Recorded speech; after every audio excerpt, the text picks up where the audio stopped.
Next time po.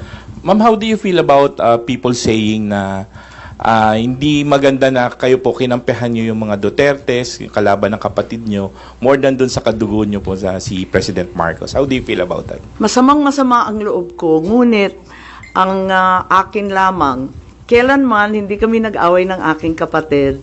Yung mga amuyong sa palasyo, yung mga nariyan, yung mga lulong, ayun, sila po ang ating kaaway.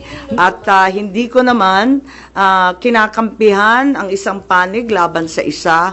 Ang pinapanigan ko lamang ay ang soberanya ng Pilipinas na isinusuko natin. Nakakahiya naman itong ginagawa natin na. Ma'am, sino daw yung lulong? Abangan po ninyo. Abangan po ninyo. Pero ma'am, hindi ba in a way parang baka ma-destabilize yung leadership mismo ng kapatid nyo dito sa mga nagiging findings at mga statements nyo against people around him? Hindi ko linalabanan ng sinuman, binabasa ko lang ang lumabas sa katibayan mula sa hearing.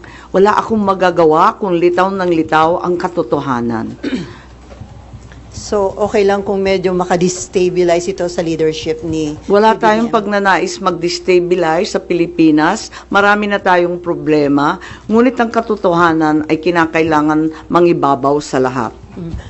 Last na lang po. Ma'am, may balita na parang may intention na ang manalo ay mga pro-China and then kapag nanalo, ipapa-repeal yung batas about yung maritime zone law. Wala akong alam kung tungkol dyan. Ako ay tanging pro-Pilipino. Ipaglalaban ko ang ating bansa tulad ng ginawa ng tatay ko sa sino man at anumang dambuhalang kapangyarihan.